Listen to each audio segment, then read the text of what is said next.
What's up, everyone? I am Joshua Banks, driver of the number 35 Mako Tool Supra. Comes back. He's gonna send it to the inside. They're 3 wide for the race lead.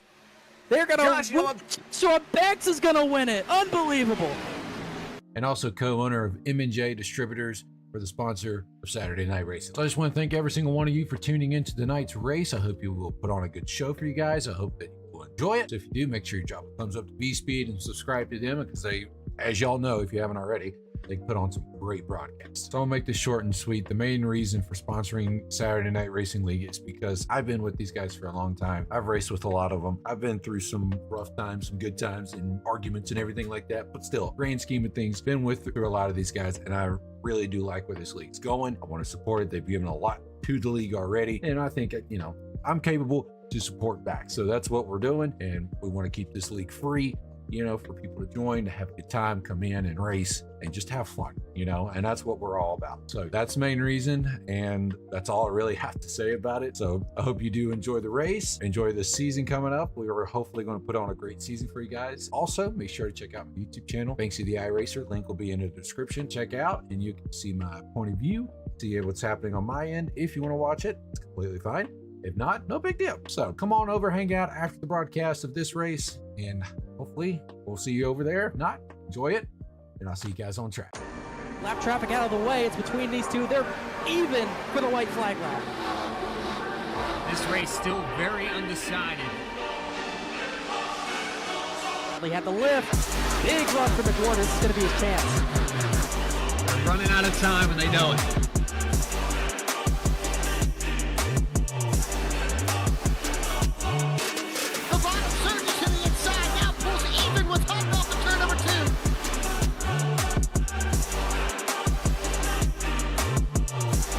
Horsepower at their feet. That was a huge run for Bradley. He got back the advantage, but here comes a big dive. McWhorter might just try to run him out of room here. Oh, they put him in the wall. They're going to crash.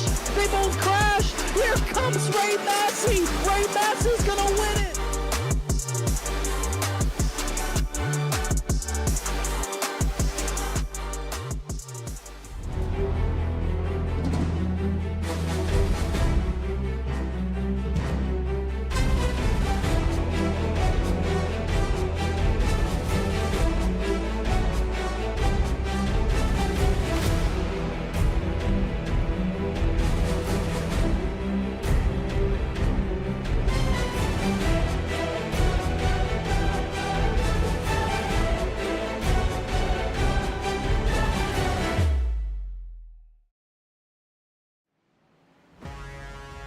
Oh, we're 35 miles down the road from where we just were for the Challenger Series, and live here tonight from the Nashville Fairgrounds. It's a short track style race, or race number 6 of the Saturday Night Racing League, presented by M&J Distributors. It's the Cup Series for race number 6. I'm your host, Bradley Cooper.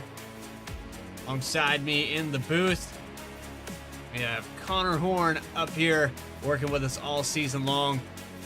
Connor, I gotta say, 160 laps here tonight, that's gonna be difficult. They got a lot on their plate. This is a tough place to get around.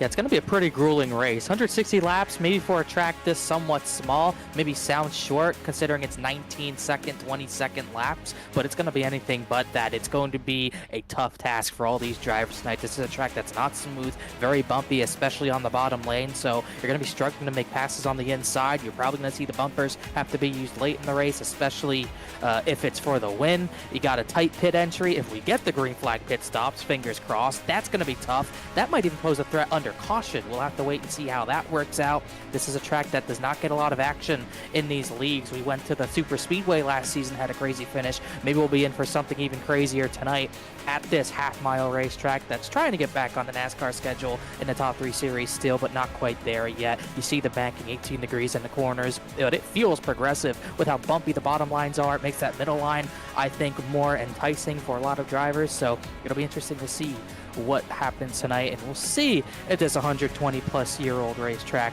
can get some multi-groove action tonight. There's a lot of people who are going to be in contention as this starts a very important stretch of races heading towards the chase. And as you can see, we have a little bit more banking than we had just a few minutes ago at the super speedway, so figure that one out for me. I mean, it's not quite as high speed, of course, being that it's a shorter track, but there's your race analysis here. As we get set to grid, let's take you trackside now. Get that information up on your screen. Starting on the pole here tonight, we're riding on board with him. It's Michael Sturgill, and it looks like Michael Sturgill is going to try it. Yes, he will. So there he is.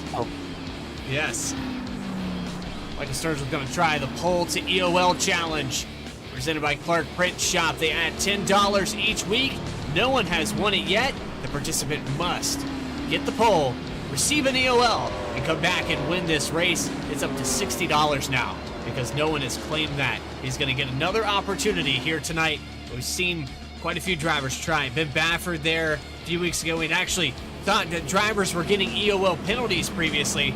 So now that we have that sorted out and we know what it's all about, very difficult challenge, but very enticing. And apparently Michael Sturgill is going to go after that $60 tonight.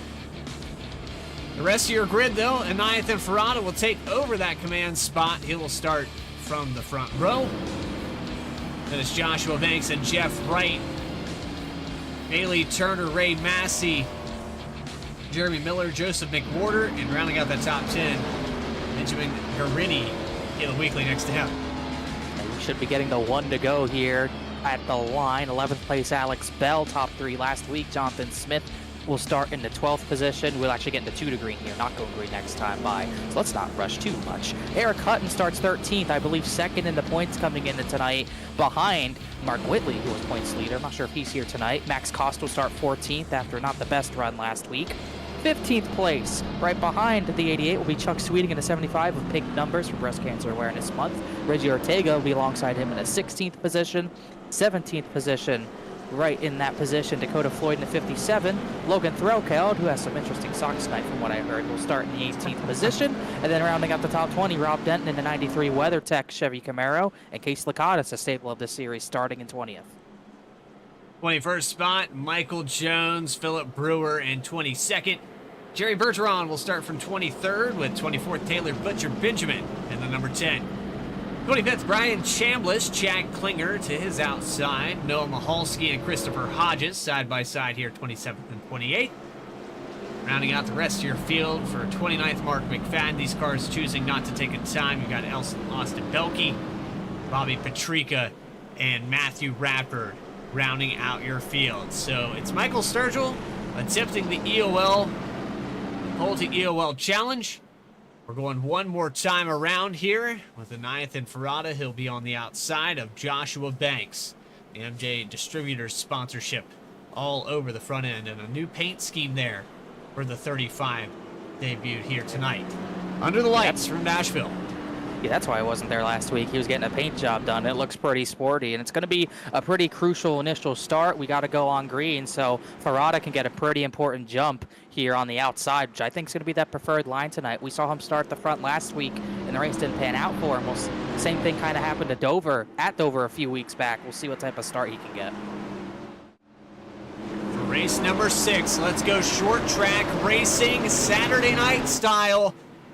35:07. Green flags out. We're live and racing at Nashville.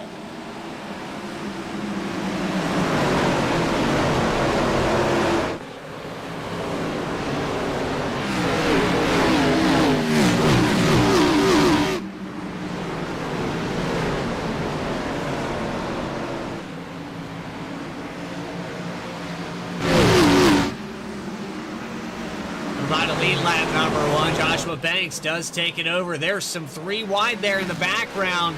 I believe that was Ray Massey mixed up in that there briefly. Jeff Wright, Chris McWhorter, and the 30 of Jeremy Miller. This is all for the 5th position. And Miller's going to get 4th, Massey 5th, and I'll leave 6th place up for grabs between Jeff Wright and Joseph McWhorter, the title battle from last season. Side by side, I still think it's going to be very tough to pass on the bottom line. You see majority of drivers up the track really running that white dotted line closest to the bottom, but not fully on the bottom. So most drivers don't want to get pinched down to that yellow line at this point. And it looks like the 23 is the person who might get pinned by McWhorter. Meanwhile, Alex Bell was trying to get a pass done for the 10th, the 9th position on Eric Hutton. that's a side-by-side battle as well, as Massey's trying to fend off the series champion, but that's going to be a tough task. And you just continue on and on. Sure. Pinch down there on the bottom. Yellow flag is out. Christopher Hodges. Michael Sturgill, big damage to the front end of the 3 car.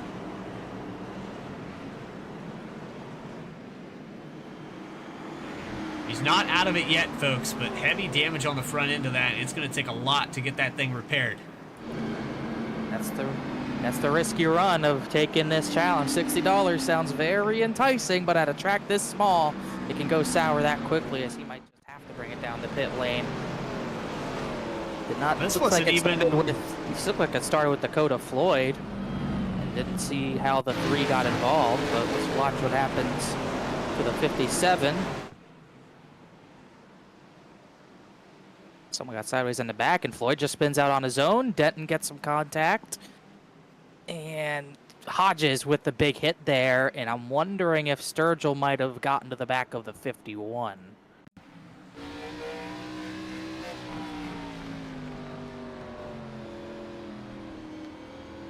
Right here, even Taylor Butcher Benjamin sideways, or whoever that was in the back. Oh yeah. Looked like it almost looked like barely a hit, but clearly enough damage to destroy the 3 car's front end, and he's taking it to pit road to get repairs. So he's already, I can't tell, I don't know if he went a lap down or not, but he's out of pit lane. Yeah, I think he did lose a lap. And the only redeeming factor here is that maybe at a track like this, it's still relatively high speeds, but this is not a terrible track to have front end damage. You might be able to still manage. It's just a matter of if you got engine damage or big suspension damage that will hurt the tire wear or something like that, because the front end's definitely messed up. But he went a lap down. Christopher Hodges also went a lap down, and Dakota Floyd also already multiple laps down after that incident. So just like that, within the first 10 laps, you know, that challenge, like you said, it sounds enticing, but now he's in a situation where he might not get to finish this race.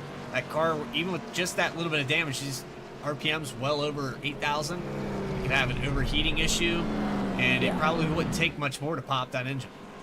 Yeah, I believe, I don't remember who it was. I think we did see an overheating issue for someone with front end damage, or that might have been actually a separate race earlier in the week that I was calling, not on V-Speed, but that is a possibility at any track. When you get the RPMs high at the end of the straightaways, when you have front end damage that severe, it could easily get the water and oil to overheat, and then your day is done if you don't repair that. So that's going to be tough to manage, on top of already being 1 lap down, and he's going to have to fight a few drivers for it. He's going to have to fight the 51, it looks, and Noah Mahalski might actually be going another lap down here, so he's going to have to get the lucky dog as well, and also just he's going to be pretty much repairing damage for the rest of this race, depending on how many yellows he gets. But not fully over, like you said, but $60 is going to be a lot tougher to get at this point as we get the 1 to go.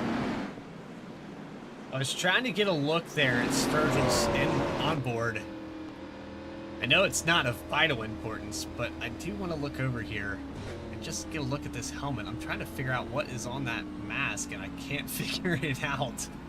So I guess I'm just going to have to move on there. Find it on trading page somewhere, maybe. Either way, pace car's off. Let's go back. Green flag racing. Second time today. Joshua Banks with an excellent jump here on this restart. Banks gets the lead. They pass the car, the 03 of Mahalski, who also got involved in that crash with Matthew Radford, we didn't know, but 03 has damage, 3 laps down, but at the front, Banks to the lead. Bailey Turner looking for second. Turner pinched down on that inside. Ferrata holding it up there. So we've already seen a couple moments of drivers getting loose, and you got to wonder if side by side is going to create another one of those situations. Another yellow is out. Michael Jones is around. Rob Denton, I think, got a bigger piece of that time.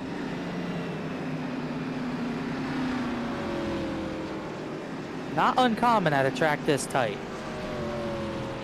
The right front looks totaled on that 93. Yeah, it's dragging the racetrack here. Look how much he's having to turn the car to even get it through the corners. That's worse damage than even the 3 had, but Sturgill will welcome that. Gets the lucky dog at least. but still plenty of repairs to be done. You can see how much the 93's turning it. Pit road's open. Doubt anyone will come down besides the drivers involved. V-Speed Instant Replay, presented by, well, obviously V-Speed. The sponsor for that. Rob Denton on the bottom. That's Michael Jones on the top. Side by side into turn number 1. And big ol' hit. Oh, and then Bergeron gave the bumper to the 93. So maybe a little bit of karma there. That's definitely a domino effect. You're going to see, I think, the 16 get a little bit loose here before the contact. Maybe I'm wrong on this. Nope, he just has pure health here. He just got booted, and Bergeron also kind of boots Denton, trying to check up, but didn't get checked up in time. So Denton definitely got a taste of his own medicine there, and I think he actually might have gotten the worst end of that deal. Michael Jones will bring it down the pit lane with severe rear end damage. It goes a lap down, but I think that damage is much more manageable than a broken right front suspension on the 93. So the attrition rate already picking up. And we've already found 4 or 5 cars a lap down.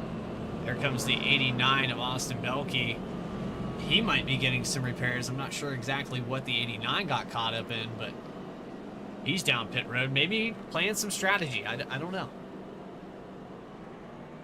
Didn't even look. Oh, he came down pit road. Doesn't even look like he went to the stall, so maybe missed his entry on his pit box. I did see him come down. It almost looked like he just took fuel if he did anything. So maybe he is trying to play strategy.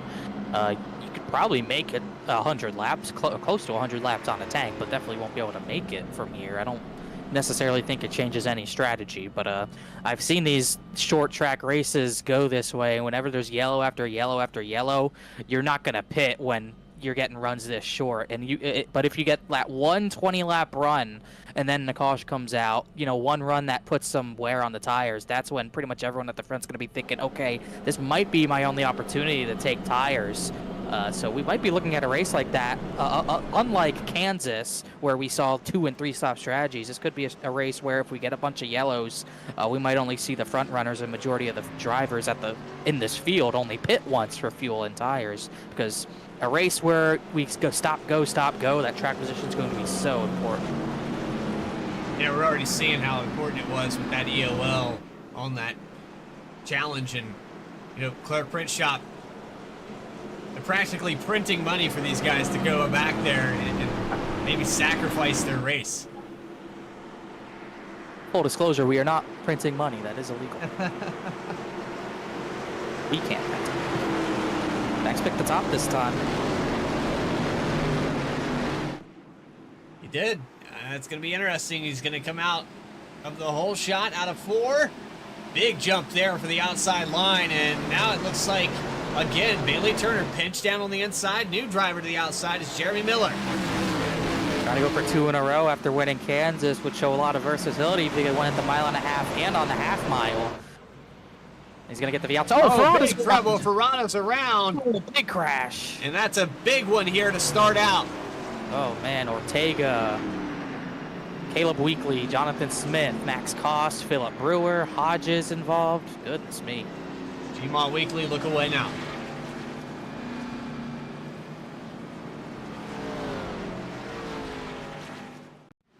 Also just got word from race control. Casey Lakatos gets a pass-through penalty for switching lanes. As we look at the replay, the 13 kind of just got ran over. It started in front of him with Ferrata.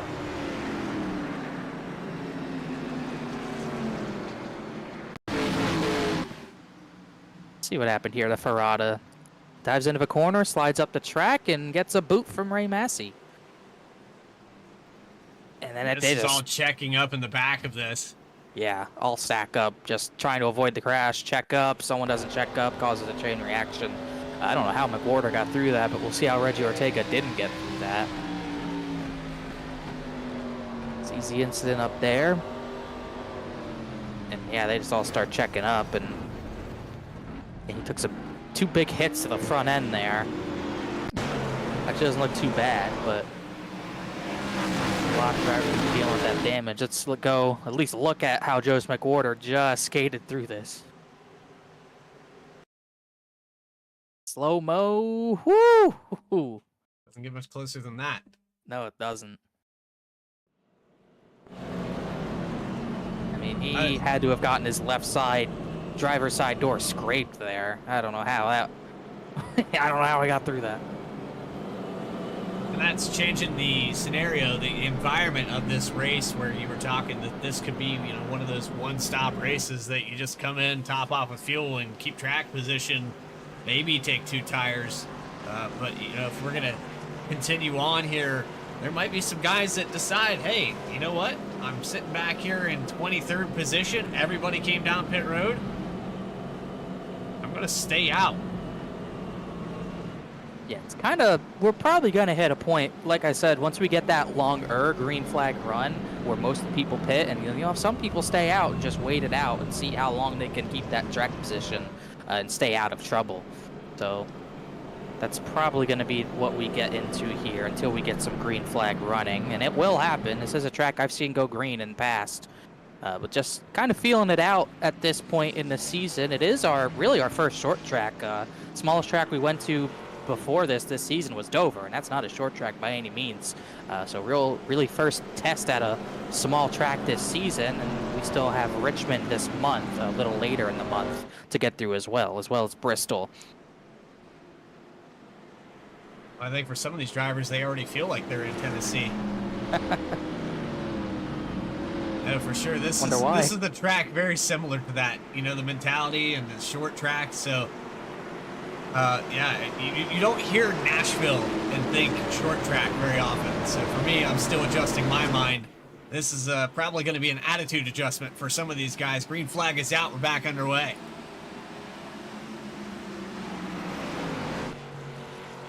Miller trying to get to the right rear of Banks for the lead, and he almost had it, but not quite able to hold positioning on the 35. We're going to come by for lap 24. It looks like we kept it good enough here.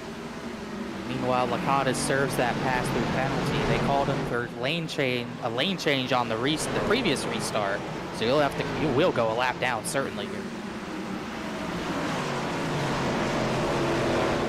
I think Joshua Banks is comfortable where he is right now. Every time we've gotten a restart, Bailey Turner has had somebody to his outside. I think that's been a constant this entire race. If you're Bailey right now, you're frustrated.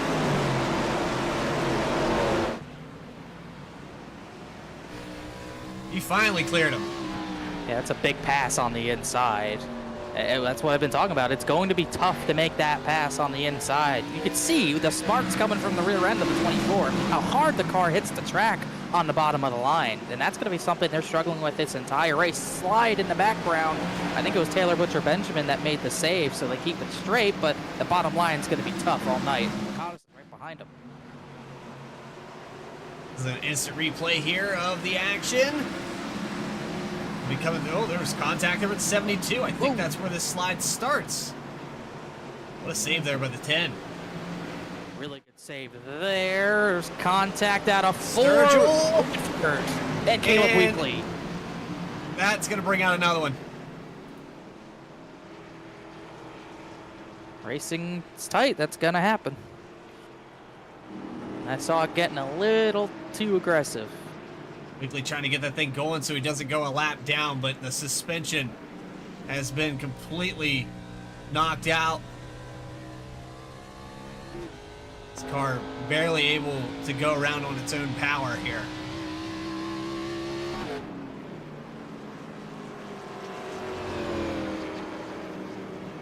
And can he make it around one more time? Looks like that right front's hurt bad. He might go laps down anyways. Just having to get repairs as pace car recollects the field. Not sure if pit road was open there, but don't expect any takers. Get a replay. It started with the 3 and the 97, and then Weekly, and then it's a high stick. Took a big hit for that inside wall.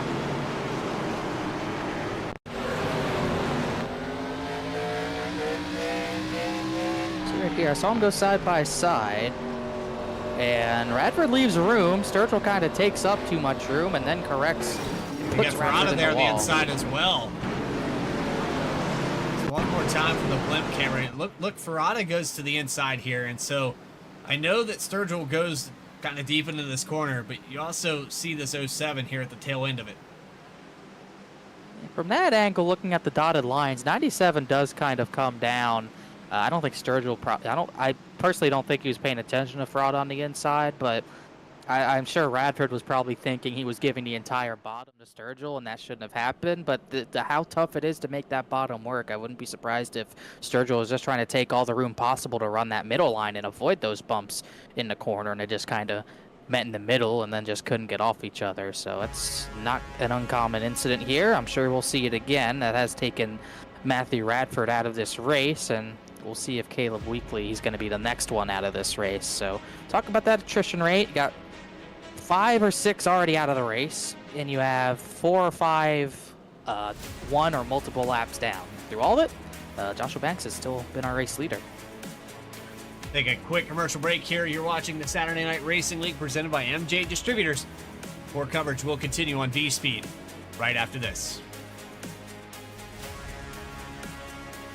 Racing enthusiasts, are you ready to take your sim racing experience to the next level? Look no further, because 29 Graphics has got you covered. Introducing 29 Graphics, the premier provider of high-quality sim racing wraps. Whether you're a professional racer or weekend warrior, our custom design wraps will make your car stand out from the competition. 29 Graphics is now the official graphics design partner of Saturday Night Racing League. It's a big diving water. Might just try to run him out of room here. Oh, he comes on the wall. They're going to crash. They both crash. Contact 29 Graphics on their Discord or the link in the video description.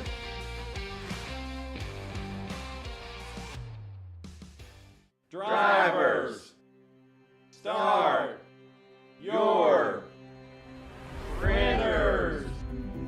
To keep pace with the ever-changing landscape of marketing and advertising, let Clark Print Shop help you spot the trends and keep you in front of the pack with all your color printing needs. From business cards to invitations, menus to mugs, we can print anything you need on paper or your choice of over 3,000 promotional items. Visit www.clarkprintshop.com to browse our online catalog and place your order today, or call us at 276-889-3426. For a limited time, use the code iRacing for 23% off your first purchase. The staff at Clark Print Shop looks forward to handling all your color printing needs. In the heartland of our country, something magical is happening. At Walkin' and Rollin' Costumes, we know the power of community, of hands coming together to create wonders. These costumes are symbols of love, compassion, and inclusion. Your hands can craft dreams. Join us at Walkin' and Rollin' Costumes build events and be a part of something extraordinary. What is up, everyone? I am Joshua Banks, driver of the number 35 Matco Tool Supra. Comes Banks. He's going to send it to the inside. They're 3 wide for the race lead. They're going to... Joshua Banks is going to win it. Unbelievable.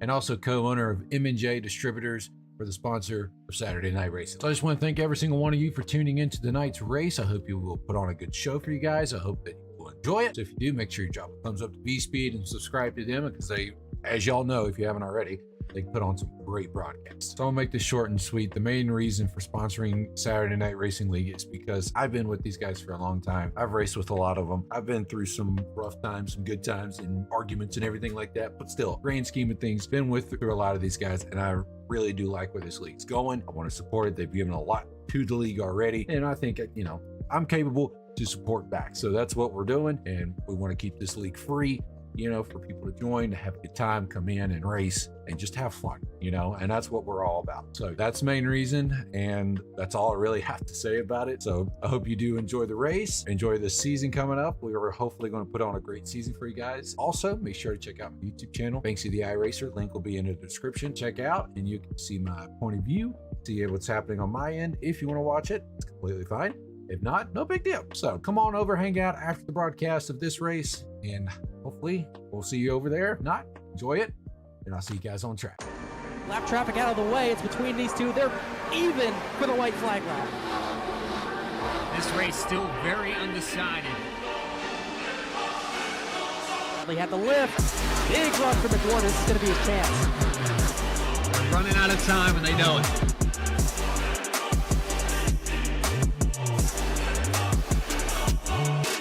The bottom surges to the inside, now pulls even with Hutton off of turn number 2.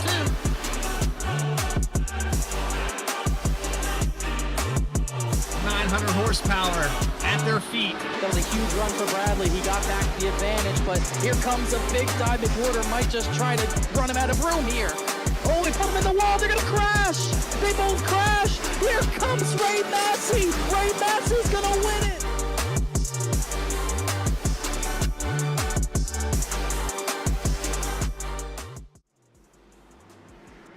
Back here live from Nashville Fairgrounds. I do have to admit, we did go green, but a spin briefly went under green for about a quarter of a mile, and a spin with Mark McFadden. Now we're going to try this again. Lap 40, green flag is out. Let's see if we can get a solid run in this time around. Be another battle for second. Seems like Miller and Turner keep trading it depending on where they restart. Looks like Turner's going to try to take it back here on the bottom from the 30 and not quite fully clear. He was able to clear there the last time we had it on the screen, and now it looks like this time out of 2, he will get the line, but he doesn't quite move up in time. Almost gets a shove there into 3. But he got there, and that's what's important. He just needs it to go green long enough to even at least try to chase down Joshua Banks. 15, spinning, sliding. No, not 15. That was a 29, and big hit to the inside wall. Chuck Sweeting crashes. More drivers piling in. Lakatos is in it. I think Butcher Benjamin's in it. We have another caution. This has been very rough to watch tonight, and it's not the talent level, it's mainly the track, and I would say the temperatures here tonight. We bring that weather up. Yeah, it's a deceitful 76 degrees on this asphalt, but this old surface is very difficult to keep grip. And you'll see not just Sweeting, but the 15, I think, even of Bell. No, that was the 29. 29. And then I think that's Philip Brewer into the back of Sweeting on the checkup. Who else got involved in that? Max Koss was in that? Looks like Mahalski got into Cost big time. Sweeting and Cost are now out of this race. There's a lot of people in it, ahead of it. Looks like this, we'll see here. I saw the 29 got sideways, then the 75 chopped the 44 of Philip Brewer. And yeah, Mahalski just didn't get on the brakes in time and shunted Cost into the outside wall, almost put him over the wall. Starts with the 29 getting sideways. You'll see he's way high up ahead out of 4. Big slide there, and then Sweeting and Brewer get together trying to avoid it. Bam, into the wall there. Lakatos gets piled into by Taylor Butcher Benjamin. And yeah, another 6-7 car crash.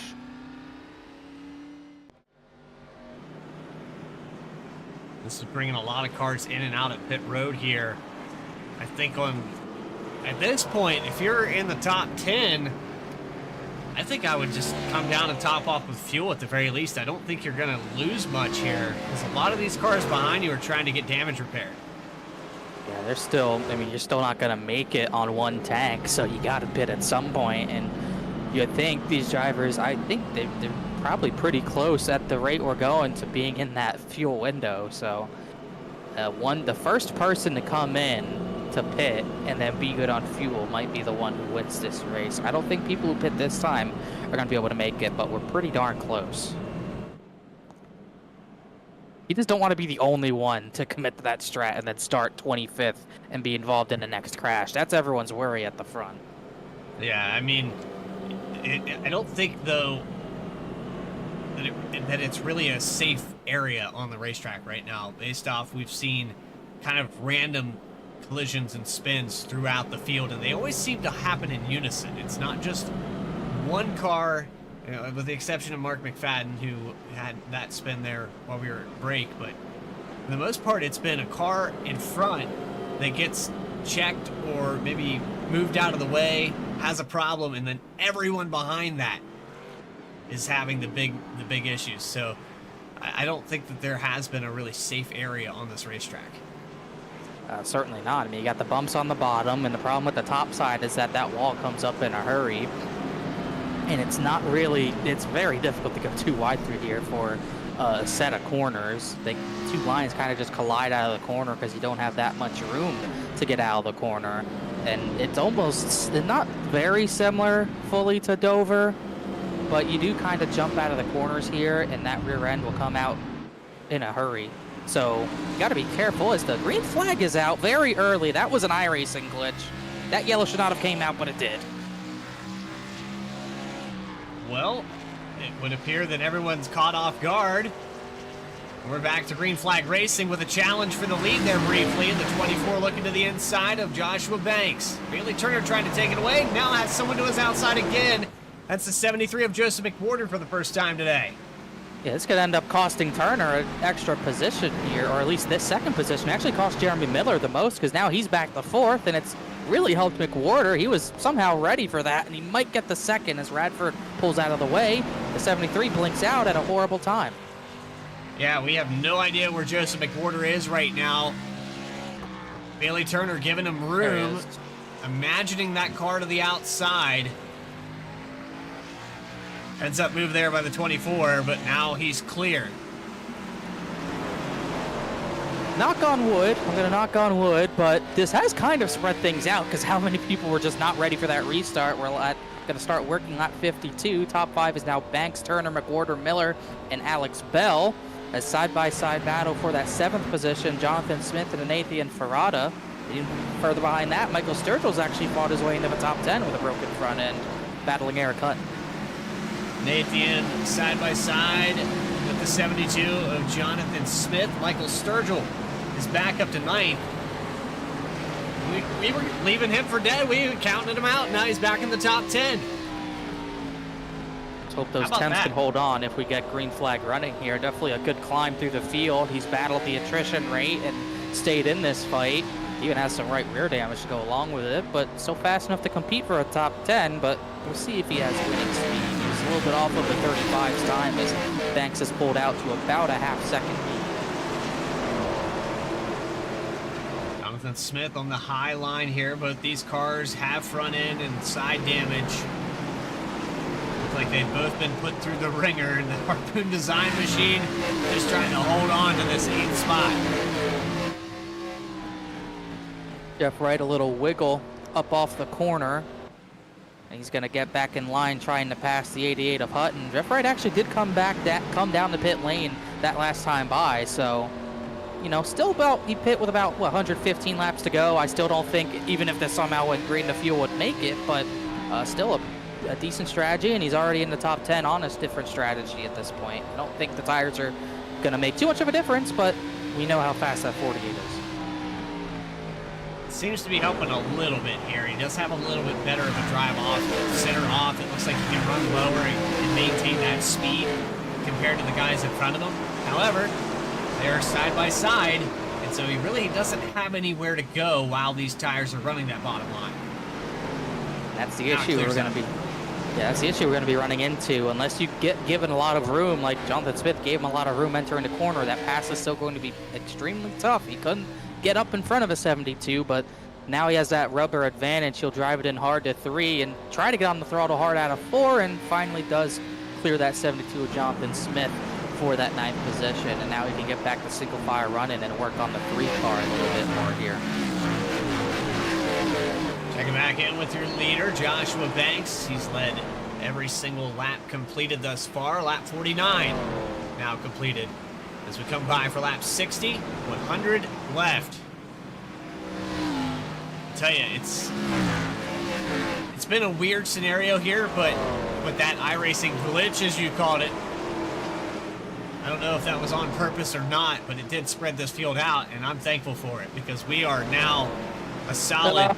Oh, Eric Hutton spins off of turn 4. I am putting the blame on you for that. That is on you. I'm fired. You are fired.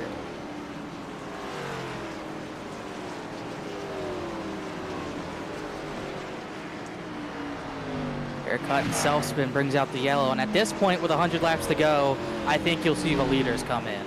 I Yeah, would think so. They'll come in. This has to be the window. And based off of what we've seen so far, there's no reason that these drivers could think otherwise. One stop, might as well come in, get it now, get it out of the way. Banks looking. Oh, he's not going to pit. Everyone else is going to leave him on an island. I am shocked. Jeff Wright, he pit last yellow, so he will stay out as well. That makes a little more sense, but I am shocked the 35 didn't come down. This thing's just got a lot more interesting. 4 tires for a lot of these guys. Bailey Turner, I think, has a real opportunity now. As long as somebody's not stuck on his outside. Yeah. It just depends on who gets the better restart. Looks like maybe 4 drivers are staying out. Turner and McWhorter drag race. Turner's going to get out ahead of a 73. Then it's Miller. Then it's Bell. Then Massey and Ferrata. And then everyone else is going to file through. But, yeah, big decision by the 35 to kind of, I don't even know if he wanted that. He kind of got baited a little bit. And that's where we're going to look at the instant replay of why we have our next yellow. I didn't see, I don't know what the number is. But we'll get that later, as that was actually maybe the lap before. He already slid out of turn 4 there. He's running in that 9th or 10th position. Little wiggle there. And notably, Jonathan Smith had gotten, I guess, back by Jeff Wright at this point. And I wonder if we backed up maybe a little too much here. Yeah, it seems like, we went a little too far, but wasn't exactly sure when this happened. We'd gotten the camera back. He's struggling with it out of the exits, but I think everyone's kind of have that. It was lap 60 when the yellow did come out for his spin. Constantly playing with the throttle here, trying to keep it connected to the asphalt. Right here is probably where it's not going to go right. But you can see those bumps are most prevalent on the exits of these corners, so it's no surprise that it's the rear tires that have really been hindering him on this run. Clips the apron even a little bit there. You'll try to get down to the bottom out of 4 if you're running an awkward diamond sort of line. Seems like that's what he was trying, but not working too well. And I think he's also driving hard because he knows he's faster than Jonathan Smith. And is just trying really hard to get this pass done at the same time. And gets to the bottom, goes over these bumps, bump, and then he clips the apron. Got too much of the apron trying to clip it to get that grip out of the corner, and it just spun him around. It was an adventure, but we got there. So 65 laps complete. We're doubling back up. Jeff Wright, who pitted about 20 laps ago. Joshua Banks stays out. He's the only driver that's been in this top 10 consistently, leading this race from the green flag. And did not pit, so I think his tall task just got even taller. We're gonna find out if he can hold on to it. Jeff Wright to the inside, command car for the 35 of Joshua Banks. 7 cautions, 8th time today we go green. Uh-oh, maybe a penalty for Garritti. Yeah, that was a definite lane change too early, and that should be called, as there's the black flag that comes out. So the 29's going to have to figure out how to get down to, oh, crash, Jonathan Smith in the wall hard. 3 or 4 others involved. Another caution. It must be chaos to hang on to this thing tonight. I mean, the talent level here in Saturday Night Racing is one of the top tier leagues that we broadcast here on V-Speed, and I feel bad for all these guys having to deal with all the damage, and it's got to be frustrating here tonight.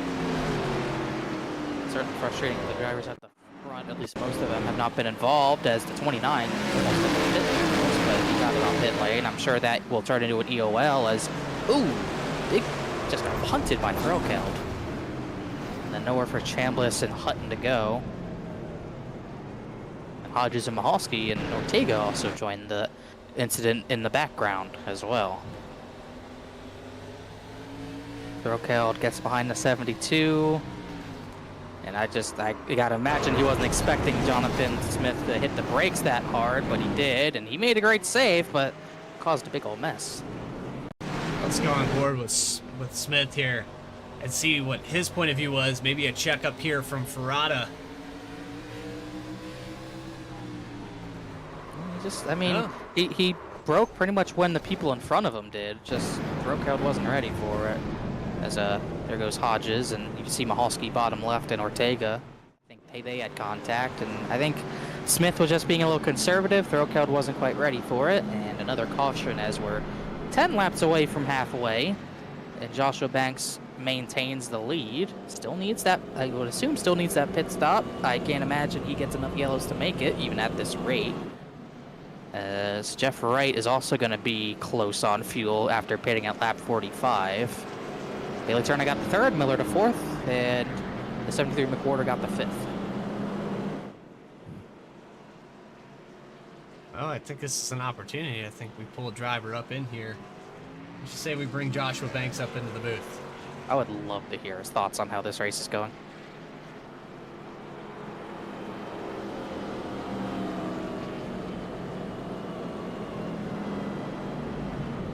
Joshua Banks, Bradley Cooper, Connor Horton in the V-Speed booth. You got a copy? I got you, buddy. Well, Josh, I got to get your opinion on this. I mean, you've led every lap. You're up front. You're avoiding the carnage. But what's your opinion on this race so far? We had a little bit of light, some green flag action, and we were on the same tires, but now we're off strategy. So I don't think we'll be staying up here very long. Bailey and them are going to be coming hot. So I'm going to try what we can and hold what we got and try to keep the lead, but just all about strategy. Just trying to stay out of the cartage and the wrecks and everything right now. And hopefully we'll keep it clean when we get tires and get back up here and get the lead again. 72 laps on this stint here, and I know that most of them aren't under green. We've had 8 cautions now, but good luck, man. I'm gonna see if you can hold on to it. I know it's a little bit of a weird scenario. Just good luck. Yeah. All right. Appreciate it, buddy. Joshua Banks in the number 35. He'll restart again from the front row. He's electing to start on the outside again here with Jeff Wright on the bottom. The 30 of Miller, 24 of Turner. Green flag is out. We're back underway. Those restarts are slowly getting progressive and worse. And I know that's just the fact that these tires are getting worse. The track position is still going to be important, and it's still going to be a pretty tough pass with the 48 or the 30 to make work, as Miller's gotten third from the 24 of Turner. So it's really a race to see who can get to the 48 and 35 first among those 3, 3rd, 4th, 5th, and 6th. Even Alex Bell has gotten by Joseph McWhorter at this point, as the 30 had a little bit of a moment out of 2. Let's Turner get back to the right rear as a spin out of turn number 2. Caution's out. It's Michael Jones again.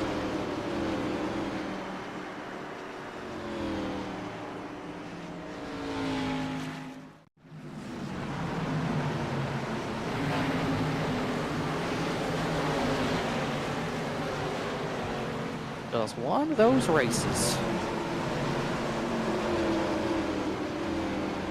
It is one of those races, and unfortunately for all these guys that are out here, I mean, every one of these guys have temperament. They've got a threshold for how much they can focus and pay attention. You even go with some of the guys that just got done racing at Nashville Superspeedway in the Challenger Series. So they're already kind of worn out when you do that back-to-back. I think that's kind of what we're seeing now, is that this race, with the start of it having a few yellows, now guys are feeling like, well, I've ran out of time. Maybe I didn't get to qualify as well as I wanted to, and I got to pass cars. I can't do it under yellow. I have to go now. And a lot of issues have been caused by too much throttle on corner exit, not giving the guy out next to you room, and just punting someone into a corner. That's what the 3 main causes for yellows have been tonight, from what I've seen. That was just another case of too much throttle on corner exit, whether it was cold tires or it was just a mistake. It's the 3 main mistakes I've seen, and they got to get cleaned up. We got another half of this race to go, and we're about an hour, 50 minutes to an hour into this race, and it has definitely been tough, as the attrition rate has shown. Chad Klinger is race control. That's why he didn't start. Bobby Patrica just didn't start this race. Dakota Floyd, Rob Denton, Caleb Weekly, Matthew Radford is actually in his car, but he's 40 laps down. Then Max Koss and Chuck Sweeting. And it's about 6 or 7 drivers out of this race. Michael Jones is 2 down, going 3 down. Mahalski is 3 down. Christopher Hodges is running with a very skewed car that looks ready for a super speedway. He's 18 laps down. And as I mentioned, Radford's in his car, but still going laps down. So not sure if he's going to re-enter the race as we get 2 to green. Yeah, I mean, your frustration level right now, if you're a guy that maybe got some of your damage repaired, like Michael Sturgill or Chris Hodges, now you find yourself back on pit road. Chuck Sweeting, Max Cost, actually in the chat, says, my own teammate can't use the brake pedal. LOL. I will think about racing next week. I don't know, just frustrating. Drama. So that's drama. I'm just reading from the script. I tell you, next week's Auto Club, and that is a phenomenal track. And it is, you only got maybe 1 or 2 lanes here. You'll have 6 lanes there. I don't recommend 6 wide, but you can do it pretty easily. But Auto Club usually puts on a great race no matter what car's there. October 12th. But we got to get through this one first, as we are going to restart 1 lap away from halfway. Joshua Banks, I think he's probably planning for more yellows, try to maybe stretch the fuel, but that seems unlikely. It's working out. Jeff Wright, I think, is in a better spot right now. If he could just get the lead and maybe get those yellows to save fuel, he's in a much better spot. We'll find out. Green flag back underway. A great jump this time for the 35. Unfortunately, Bailey Turner goes with him. I think Turner got a better restart than the 35. He beat him a little bit. Contact with him and Bailey Turner. Jeff Wright's going to go for the race lead. A little too aggressive for the 24, and it's going to cost him 3-4 positions. As now here goes Jeff Wright for the lead. But Jeff Wright better make quick work of it, because Joseph McWhorter is all over the back bumper, really tight off of turn 4. I think Wright tried to slide up in front of Banks, couldn't quite do it. Now it's going to make it an even tougher pass at the other end of the racetrack. McWhorter almost got into the back of him there in the entry of 3. They're still door to door. Big dive, Jeff. He keeps sending it to that bottom line, but these bumps, huge bump out of the corner, ruins that run, but he got a much better run off of 2 that time. Now he has the nose out in front. He's going to dive even harder into 3. Just doesn't have the room to slide up, as now McWhorter has a little run. He got sideways. McWhorter's so looking close to for clearing. any way to get around these guys, and he can't find the window. Hanging right rear. Jeff Wright, now he has positioning. Now he can just drive it in hard like he has been and probably cleared the 35 pad into 3, but not on the outside. Got it. So close. I keep thinking he has him, but just enough drive off from that higher line. But you would think Wright slides up here, and he does. And, oh, crash. Turn number 1, cautions out. Just as we got a new race leader, I think Jonathan Smith was the big one in that. Big hit in that one. Or maybe it was Jerry Bergeron, actually. Oh! Wow. Out of the ballpark. Bergeron got sent back to pit road. That crash was... Okay. Do I go unprofessional for this one? I don't know. This is That was a... brought to you by Rage Shadow Legends. As Joshua Banks comes down to pit lane, lost the lead, accepts defeat there, so he's going to lose all that track position. As Jeff Wright becomes the 2nd leader of the race with that one, as Bergeron getting passed around the outside by the 72, and they just kind of came together as the one. Ooh, and Philip Brewer got a big part of that one as well. Almost like, I guess Jonathan Smith thought the one would go to the yellow line, and he didn't.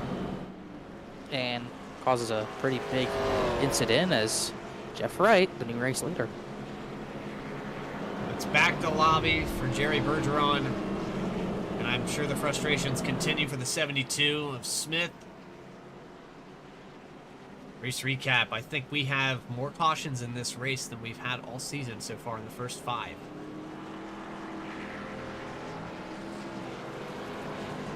So that's an interesting statistic.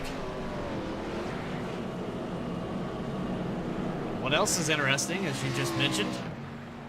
35 came down pit road, so he might be in the same boat that Michael Sturgill was in to start this race out. It's worst case scenario. If he just pit with everyone else there after that longer run we had, he'd be fine and probably still be leading. But now he's behind on strategy. The tires may be a touch fresher, but it's still going to be tough to get back through the field. And now the attention turns to Jeff Wright. His tires are not as fresh as everyone behind him, but as someone just blew an engine under yellow, I did not hear who that was, but for the 48, it's much more realistic with all the yellows that he can make it on fuel, and he's probably planning on staying out for the rest of tonight. And so getting by the 35 when he did was pretty huge after the contact between Banks and Turner, which we're pretty accustomed to Turner and Banks having some contact on track.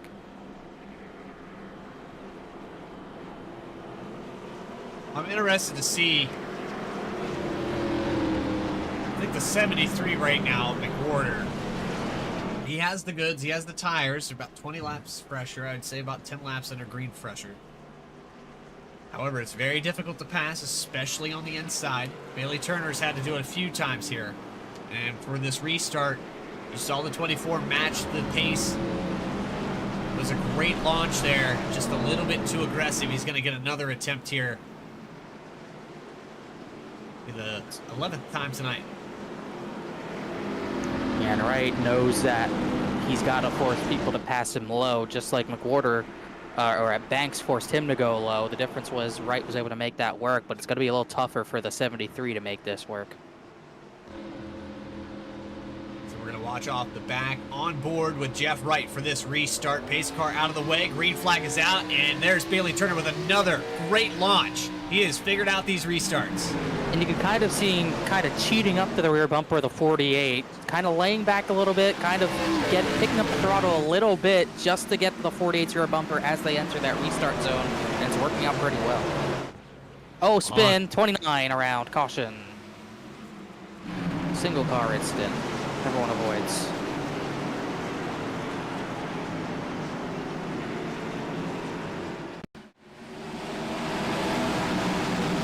Another V-speed instant replay here. This 29 had that restart penalty. He was actually top 5, top 10 for most of this race. And I know he had that lane change penalty that put him back here. And he tried 3 wide there, and that aggression won't work with how this race has gone. He's actually Reggie fortunate. Ortega that had the heads-up move there? Someone barely missed it. That's that aggressive driving that won't get you friends, as he tried 3 wide and didn't work, as we'll see what Ortega does here. Ooh, Yeah, that was Michael Jones. 16, yeah. That was a wild finish. Wild finish. What am I thinking? I'm thinking ahead of myself. Wild avoidance, just barely getting out of the way at the last second. Didn't know where he was going to bounce. Yeah, didn't know. More pit stops, really more damage repair. Brewer, Ortega, a few others. Exactly what the 48 wants. Keeps the lead. And still getting those, still saving that fuel under the cautions. Another opportunity here to take another quick break. You're watching the Saturday Night Racing League presented by M&J Distributors, live from Nashville Fairgrounds. More coverage will continue right after this. Racing enthusiasts, are you ready to take your sim racing experience to the next level? Look no further, because 29 Graphics has got you covered. Introducing 29 Graphics, the premier provider of high-quality sim racing wraps. Whether you're a professional racer or weekend warrior, our custom design wraps will make your car stand out from the competition.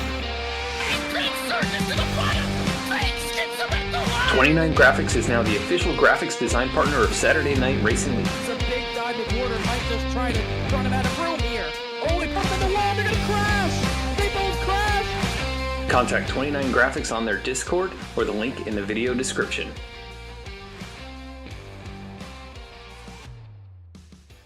Drivers, start your printers. To keep pace with the ever-changing landscape of marketing and advertising, let Clark Print Shop help you spot the trends and keep you in front of the pack with all your color printing needs. From business cards to invitations, menus to mugs, We can print anything you need on paper or your choice of over 3,000 promotional items. Visit www.clarkprintshop.com to browse our online catalog and place your order today, or call us at 276-889-3426. For a limited time, use the code iRacing for 23% off your first purchase. The staff at Clark Print Shop looks forward to handling all your color printing needs. Back here live from Nashville Fairgrounds Raceway. And Jeff Wright is going to take the green flag. We just got back underway. Bailey Turner is going to try to take some offense. This could be his first opportunity tonight. He's had a struggle getting around Joseph McWhorter, but Jeff Wright, a little bit older tires this time. Still has his work cut out for him. That bottom just not able to get the drive off here. That Kendrick Motorsports 48-24 battling it out, but it's Wright and Turner. We've seen this so many times in this league already. And you can see Turner trying different lines, going high exit, high entry, low exit to get that run off the corner, maybe work his way to the inside of the 48. Might have to get physical, though. Wright's going to be a very tough pass unless he makes a mistake, which is rare. And he's got to do it fast as he dives to the inside, because if he doesn't get back up to the high side, Jeremy Miller could take that spot on his right rear. He'll stay to the inside again here. This time he has a nose advantage into the entry of one. Just no drive off out of two, and he can't hold to him. With another spin, Taylor Butcher Benjamin in the 10. It is number 12, I believe.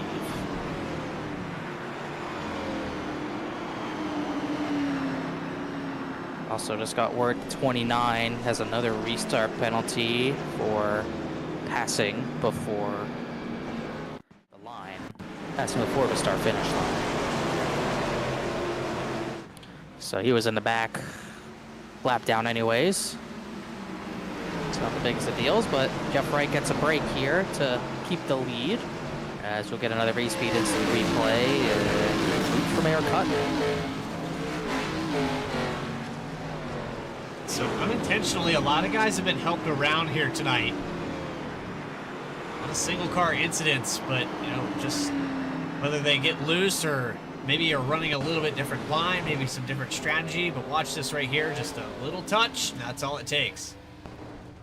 Yeah, you know, the rears of these cars are already pretty upset off the exits of these corners.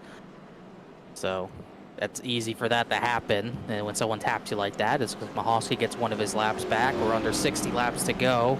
We'll be closer to 55 on this restart. I did see Alex Bell was running 7th, and he actually came down to pit lane. So that's an interesting little bit of strategy there. Gonna get some fresh tires and maybe try to use that to his advantage. Sorry, I drew a blank there. You're saying Chambliss? Who got the penalty? No, somebody coming down to get 4 tires. Oh, Alex Bell, the 15, came down to pit lane from 7th. Gotcha. Looks like Chambliss is trying that as well. Unless he's trying to get some damage repaired here, and it looks like he might be. And he has some right front damage that he's still needing to repair, but compared to most of the other cars still in this race, that 9 probably still looks relatively okay. You got Ortega, Brewer, Butcher Benjamin with damaged front ends. Michael Sturgill really didn't repair his much more than what he had earlier, but it's into the top 5. I think this is a chance here. Well, he's coming down pit road now, but let's let him hit his stall. We'll see what we got after he figures this pit stop out. I think we're going to pull Logan Threlkeld up here.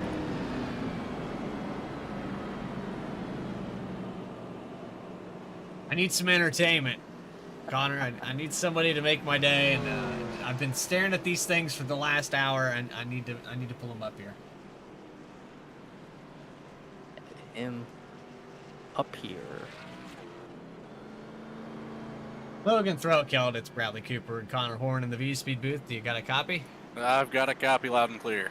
All right, which camera you want me to show first? I think we should show off the fresh kicks, man.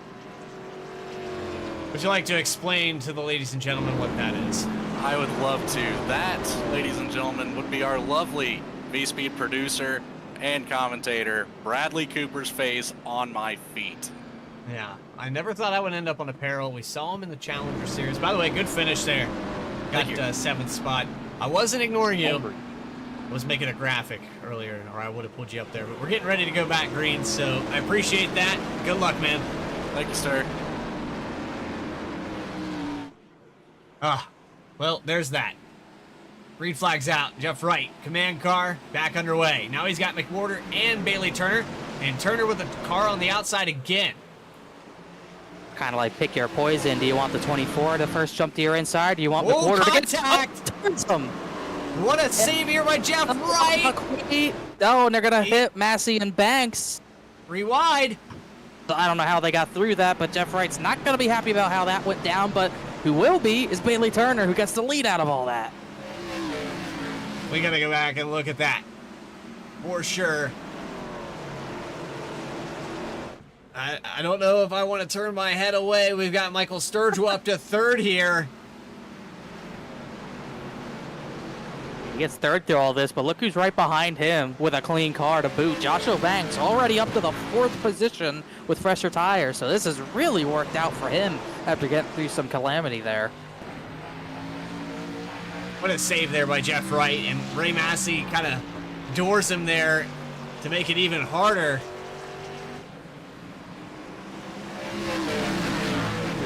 They still haven't settled it down back here. 8 and 10 just had contact not too long ago. They're already back side by side as that battle for seconds kind of heating up. Jeremy Miller not really able to keep as well of pace with the 24 as you'd like, and Sturgill with $60 on the line, and Joshua Banks with a win on the line, obviously, like the 3, are hounding him as here comes Banks, big dive to the inside. Sturgill was very loose there off the exit of turn 2. It allowed a lot of momentum there on the backstretch. The 35 looks like he's going to make quick work of it here. The heavily damaged machine going to hang on the right rear of the 35 of Banks. Sturgill says, I've got $60 on the line here. Looks like he's going to have to concede that. The damage in the older tires just not enough to hold on. All of a sudden, I thought Banks' strategy kind of hurt his chances at this. All of a sudden, he's back in it with the freshest rubber in the top 5 from what I remember.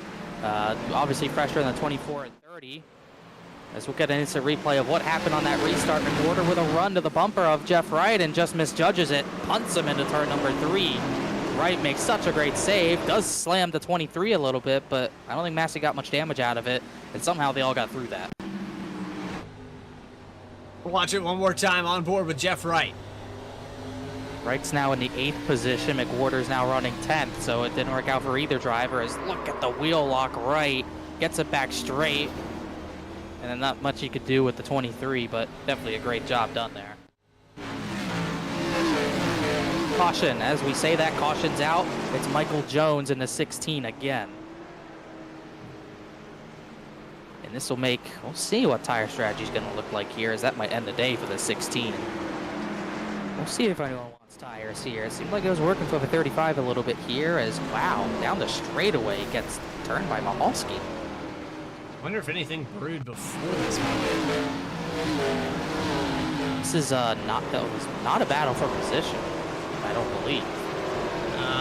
No, it was not. Michael Jones was 6 laps down. Mahalski 1 lap down, trying to go up there and catch the 29, and I think he just dumped the 16. Meanwhile, leaders pit. Joshua Banks did not pit, but yeah, that was very questionable as to why that had to happen. Maybe that contact there. Jones did kind of run him down the track, so maybe they had an ongoing thing going, and Mahalski was like, you know what? I'm done with this. I'm not dealing with this, and doesn't live for the 16. Ends his day. As meanwhile, most people pit. Looks like Austin Belke is actually going to be the first on pit lane, but it looked like he did not get into his box. So Jeff Wright comes out of pit lane first. I think he took 2 tires, so that's interesting. Nope. Then it's Turner, Miller, Sturgill, Massey, and Ferrata. So for Terrell Keld, Hutton, Benjamin, Taylor Butcher Benjamin, Joseph McWhorter, Alex Middle, and Joshua Banks all stay out. So there's a little cushion here for Banks, who's going to take the lead back over with under 50 to go. actually do like this call for the 35 and 15. Banks's tires looked like they worked. I don't think his tires are going to be as uneven as they were the last time he stayed out. And we noted Alex Bell, the previous yellow, had come down, so his tires are even fresher than the 15s. So I do like this call for both drivers. McWhorter, it's going to be a little bit tougher. His tires, I think, are much older than those two ahead of him. But he'll have a decent gap back to the drivers who did pit. Butcher Benjamin, Hutton, Threlkeld all stayed out. And then obviously you have Jeff Wright with a 2-tire call that could shake things up as we probably restart with about 42 to go, maybe. I mean, I was worried for Banks being that far back there, and he survived it somehow. Clawed his way through that. And, you know, there's been a couple of guys that have done that tonight. I think Taylor Butcher Benjamin has been back there a few times. He's now into the top 5. Eric Hutton's been back there a lot. We've seen Hutton have problems of his own here tonight. He got sent. He sent some others. I think this is definitely short track racing at its best and its worst at the same time.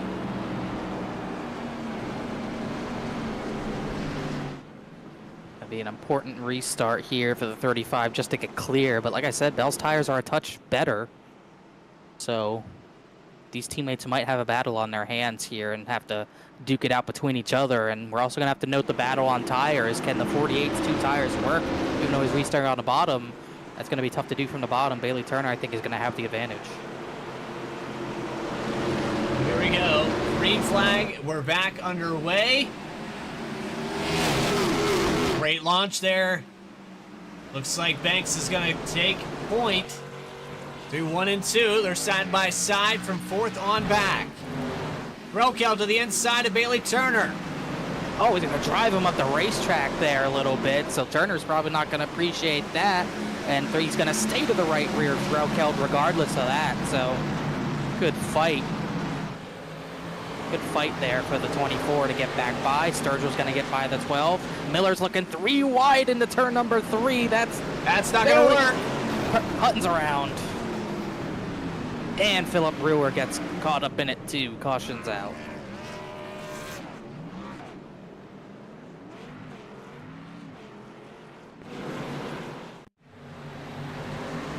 (14-15) losing count. Miller forces it 3 wide, and I think Hutton tried to give him the room to do it, and Ferrada was up there.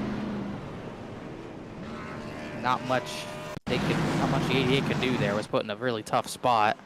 And I think this is Miller just getting a little desperate, knows he has to go keep pace with the 24 and 48. And yeah, Hutton tries just giving him a little too much room, and Ferrada doesn't give the room. Ray Massey did a good job avoiding, so did Radford and McFadden. Philip Brewer had nowhere to go.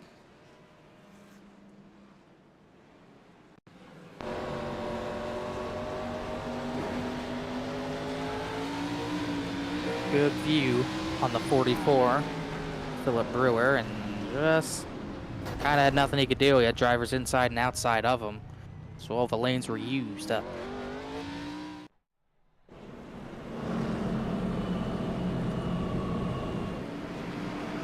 I can tell you this right now. Chat is exploding. It's probably the most active we've seen chat here on V-Speed in a while. Shout out to all of you that have tuned in. We appreciate you very much. I know that at this point, if you have a driver out there, you're probably just as angry as they are. Frustration's definitely sinking in. You're an Eric Hutton fan, I'm sure he's probably well over 100% going to drive back to the front, or he's going to try. If you're a Joshua Banks fan, you were a little worried earlier in this race when he missed the call on the strategy. Now you're breathing a sigh of relief, but it's not over. We still have a solid 30 laps to go when we go back green flag. We've got Bailey Turner here with Michael Sturgill. Or Sturgill, remember the start of this race, he elected to take that, well, let's just go ahead and talk about it. Clark Prinshot pole to EOL challenge. That is your candidate for tonight. Started on the pole. electing to take that EOL all the way to the back of the field. It did not start out well for him. They add $10 each week to this. The participant must come back to win. Okay, now he's resting just outside that top 5. No one's got it yet, so it's at $60, and it might continue to grow. It might be $70 next week. We'll have to wait and see at Auto Club. Yeah, we'll have to wait and see tonight. Sturgill's there, 3rd row on the top, so not out of a question at all here. But that front end damage, I think, has been affecting his turn through the corner and just generally not as fast as the drivers with spotless cars like the 73, 15, and 35, and even 24, for example. So still a tall task, but giving it his best shot. But I agree, unless something funny happens, probably looking at $70 next week. You just never know what you're going to see here in the Saturday Night Racing League Cup Series. Let's go back racing for 35 laps. How about that restart by Alex Bell? 2 teammates timed it, and Bell's going to get them a lead. What a restart. They're 3 wide. Miller's on the bottom of 3 wide again in the background with Ferrata on the top. They got back to 2 wide. I think someone backed out of it, but 3 wide huge here. restart. They're 3 and 4. Caution. Hodges, Radford, Brewer. Brewer done for the day. I think Benjamin Garrity just got kicked from the race. 29 kicked from the race for that incident. And Philip Brewer, he's been in a lot of incidents not of his doing tonight.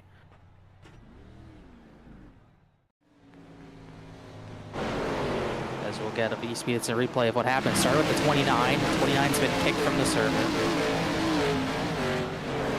Disqualification here. He ran into the back of the 51. Hodges here.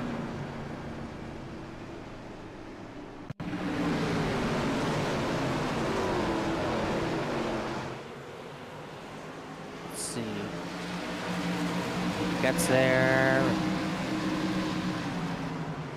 Yeah, I don't know. I just completely drove through Christopher Hodges, and Hodges has been damaged for a lot of the race, so he is slower. Benjamin Here's Garrity, the restart. Let's go back and look at that. Let's watch he's this. He's had a lot of restart violations tonight, too. Yeah, a lot of restart infractions that have put him a few laps down.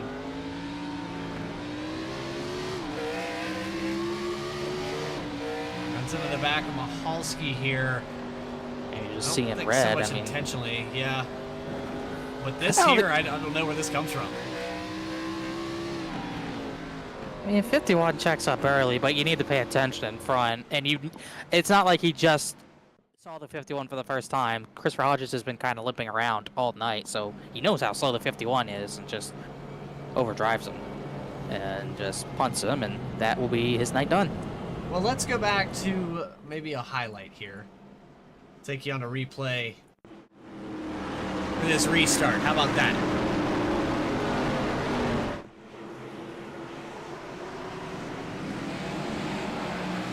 Yeah, I don't know. I know they're teammates. I assume they timed it out together, but maybe Joshua Banks is going to be regretting that because Alex Bell just drives it in harder into turn number 1 and clears the 35 up. So if they were timing it with each other, I mean, to get that good of a restart, you have to be notable of when the leader's going, and just a perfect restart and just drove it in harder to get the lead and ends up working out.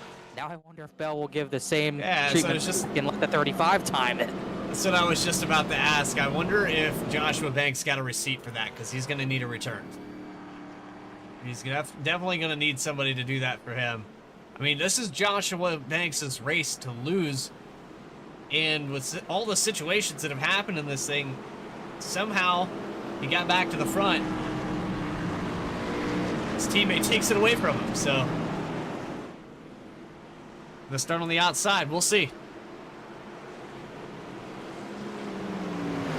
Bell's gonna catch up to the pace car here, and he's gonna pick the top just like the 35 did, and we will see how this one works out. Moving quarter now 3rd, and Sturgill up 4th. Do we get a countdown? Oh, well, we got a countdown, but a little spin, a little wheel spin on the back of the 15. Oh, crash. Lakatos into the outside wall. then the caution's back out again. He and Ray Massey had contact as we are quickly approaching Record numbers here tonight. Yeah. Goodness. Most yellows this season at 11 at Dover. So we are at easily a season record. Here. A lot going on here. There was a little bit of a checkup here with thrill count. I don't think he got going, but I don't think that's the cause of this. I think Massey just kind of came down trying to peek to the inside of thrill count. North Wilkesboro at 15 yellows last season. We're pretty close to that. We're over it. We're over that. My PC has all of a sudden become very loud. I think it's rejecting this amount of yellows that we've gotten tonight. You see go.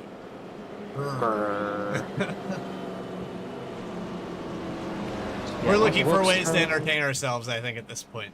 I'm sorry if we're getting a little bit delirious, but we've gotten a little spoiled up here. Saturday night racing has been really good to us, and this is just one of those asterisks that I think they're gonna go back to the drawing board and probably never come here again. This is and I found the record. Yeah, I was about to say that is where the record happened. Yeah, this is gonna be the Martinsville. And it's funny because that race, I mean, that still had at least drama, but I mean, this one does too, but still just as tough to get through. This is the second most yellows, I have confirmed, second most yellows in Saturday Night Racing League Cup Series history. We had 19 cautions at Martinsville, and that was a race that ended with 3 failed green-white checkered attempts. I believe the winner that day was AJ Stravato. Not in the race tonight. Well, here's the other side of that. There's 2 leagues in the history of V-Speed's broadcasting that hold the record for longest series without a caution in a race. Can you guess those 2 leagues? Well, you know the answer to one of them. I do the answer to one of them. Trying to think of the second. My mind's blank. But the record is 3, and the other league is Sim Racer Hub and their Challenge Series, which just recently joined V-Speed Tuesday nights.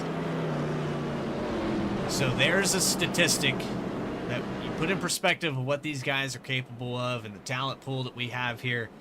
I mean, you go off the average I rating in this session, and somewhere around 2,900. So there's no shortage of talent in this league. I think it's a combination of frustration, maybe setup, weather, track, car, whatever the case may be. It's been a struggle for everyone. We still have about 20 laps left to do it.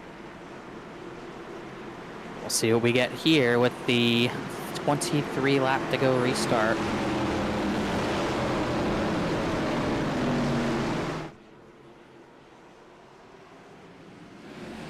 Well, got going again. Good. Green flag's back out.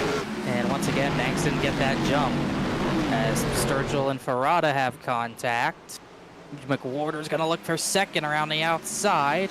So that's going to leave a lot of time for Alex Bell to try to pull away, maybe with this lead, but not really entering 3 that fast. And McWhorter's looking to have a good charge off of 4 for second position, and he's got it.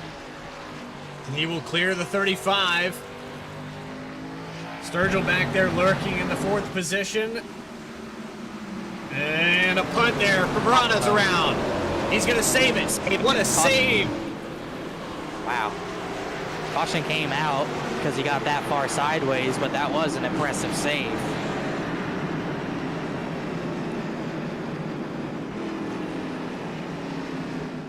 That was wild. The cleanest cautions of the night. I don't think he touched the wall. No, he did not hit the wall, I don't think. Let's watch this again. But he's getting used by everybody. Miller's trying to fight those inside. There's a little check up there with Turner, yeah. Yeah, I think Miller was just trying to get back to the high side, and then at that same time, Ferrata kind of got squeezed by Turner, although he wasn't there, and checked up just to be safe with the 24, and then 30 just couldn't check up in time. You'll see right here, Turner fits into a tight squeeze. Ferrata gives him some space, and the 30 just couldn't react in time, but good save. So. I think they had to check the laps left on the pace car and refuel it. That's a terrible joke. That's a terrible joke. Oh gosh, we're losing you. Yeah. Had a rough day. Okay. This isn't helping. We're 2 away from a record, and we still got 18. We're gonna restart 15 to go in a race that's still not definitely not decided. And it's kind of interesting because it was Joshua Banks kind of dominating, then kind of messes up the strategy. We thought Bailey Turner was in the catbird seat for this one. And then Jeff Wright played some strategy. He got to the front. Then McWhorter and him had contact, put Turner back to the front. And then Joshua Banks got back to the front. Now he timed the restart with Alex Bell. It cost him the lead. It cost him the front row for this restart as well, because now McWhorter's back into it. And through all this, you still have different people. You got Turner and Banks still up there. You got Sturgill looking for $60. Jeremy Miller still in the fight. Taylor Butcher Benjamin is in 7th position. Do not count him out. And on top of that, Logan Thurell killed with those lucky socks is in the top 10 spot. And meanwhile, V-Speed's drone operator trying not to fly into some power lines here in the middle of the infield. Oh, we're good. The power lines have already been flown through at this point. That's a difficult task. They got a small track here, too. A small iRacing layout. The small track on the front straightaway. Might as well have just ran that. By the way, those billboards are passing, still available for sponsorship. Yes. Those are Absolutely. real sponsorships, by the way. I think Logan Throwkill should sell his socks for sponsorship. It's just a sock brand. A sock brand, yeah. Just your ad here on the next pair. Anything but my face next time. Just real quick, again, I guess... Did you not get permission for that? I don't know why, but I'm sure that he's already got something else in the works. Let me get his sponsor, get Zinn on the socks, maybe. I guess coconut pouches. But see if he can get up towards the front, restarting in 10th. This is a 16 lap to go restart with Alex Bell leading.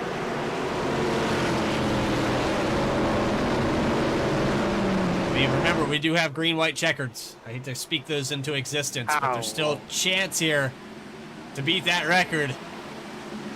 Oh, 3 wide into 1.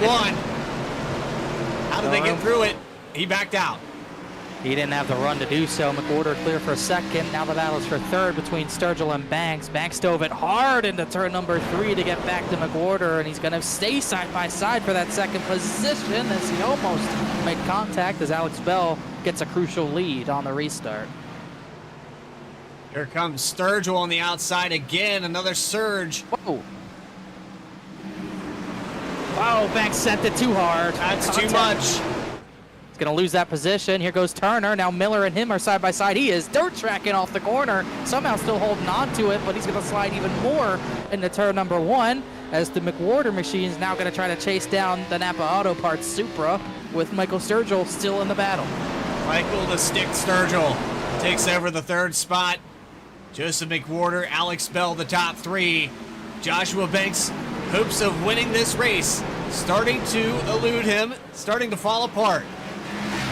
Tires just not working for him now, but he did still keep the right rear of Bailey Turner. Turner's got to go. He still has somewhat of a tire advantage, but can't use it to his advantage. Still battling Joshua Banks at this point, as that battle is for 4th. Sideways, saved it for now. Going to be a tight squeeze into turn number 1 as that battle for 2nd, 3rd, still stays side by side.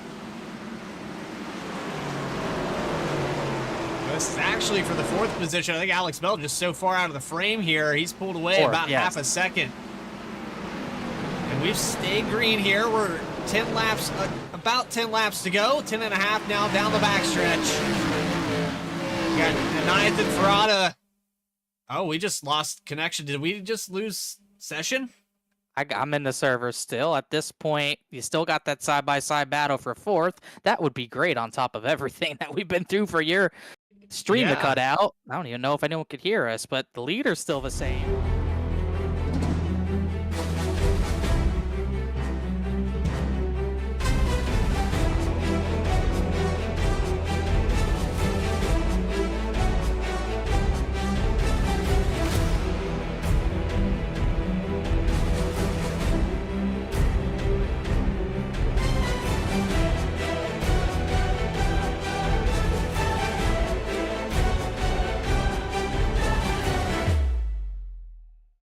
by side. Jeremy Miller, Jeff Wright are still in the fight. We got 8 laps of racing to go.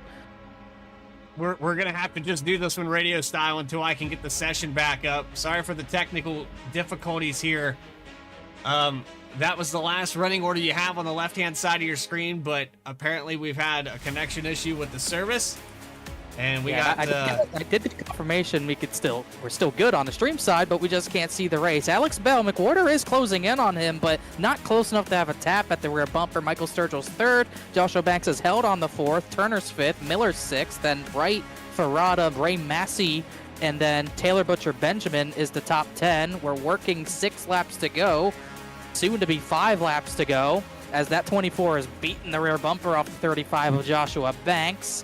Lead battle, still nothing happening there. We still only have 18 drivers on the lead lap at this point, but that battle for 4th is still fierce. Turner is faster, but Banks will not let him go, as they've had so much contact over the years. They banged doors into turn number 1 that time by. Turner's clear finally for that 4th position, but it's too little too late without a yellow. Coming to 5 laps to go. The 35 of Banks sent it into the corner, trying to get back to the bumper of Turner. He could not do it, as that battle is going to subside.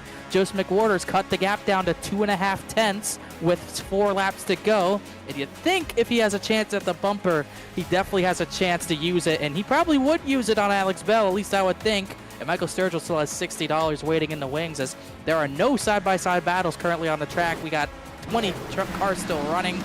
3 laps to go, which means 1.5 miles to go. Bell pulls away that lap. Sturgill's losing ground. Bailey Turner, the 35 sideways, got way sideways off of turn number 4. He and Miller had contact. Jeff Wright gets into the wall. They keep it green. Jeff Wright's into the wall. He's pulling a Chastain through turns number 3 and 4. The right front suspension's broke. We're still green, coming to 2 laps to go. McWhorter's closing in for the race lead. Will we go yellow? The 48 is limping around the racetrack.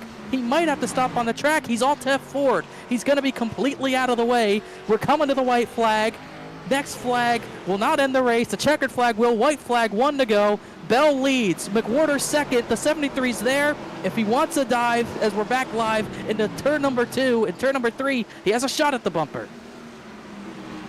Well, we got it back when it counted. 3 laps to go when we got back into this session. And Alex Bell is going to be victorious here tonight. Goodness. What a frantic finish.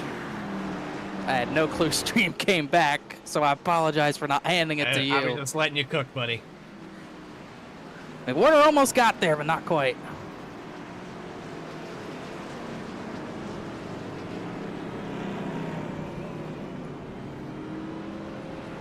Came back just as the 35 of Joshua Banks was losing control out of turn 2. And then we cut back to Alex Bell, Joseph McWhorter, who had pulled away from the field here. And a little congratulations, high five to the 15. All right. Not a record. Not a record. I think that was somebody working behind the scenes to make sure that this race recap wasn't accurate. Oh, it's still there. Hey, look at that. 17 cautions, 4 lead changes, and Alex Bell got the lead at the right time on that restart.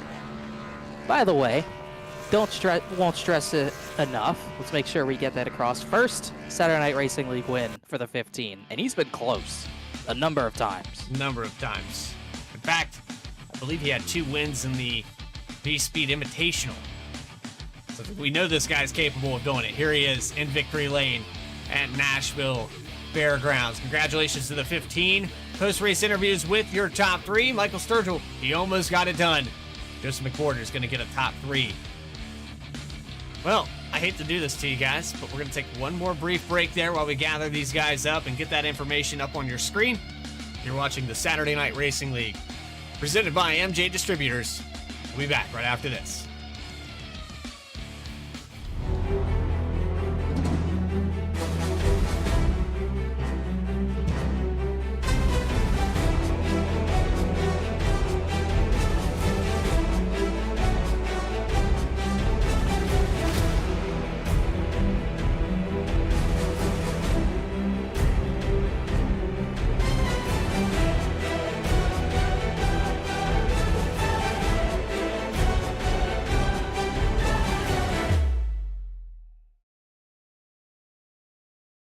What's up, everyone? I am Joshua Banks, driver of the number 35 Matco Tool Supra. Banks, he's gonna send it to the inside. They're 3 wide for the race lead.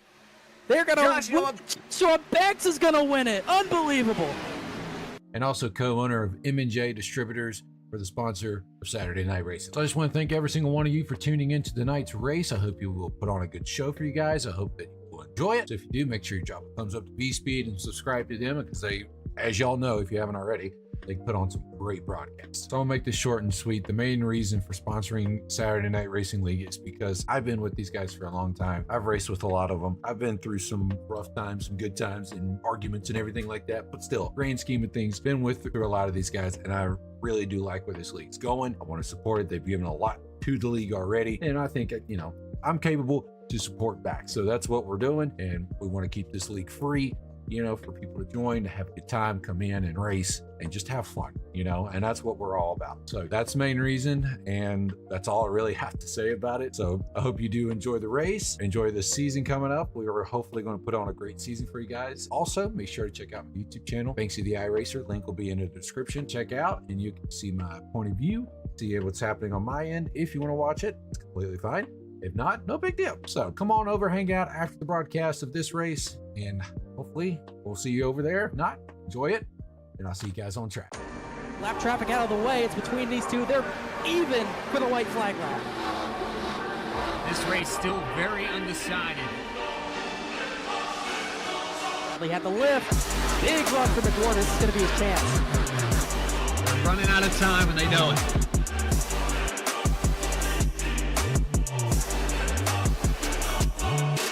Cavano surges to the inside, now pulls even with Hutton off the turn number 2.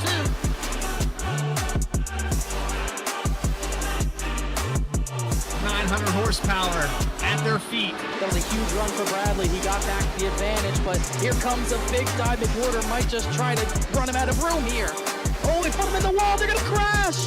They both crash. Here comes Ray Massey. Ray Massey's going to win it.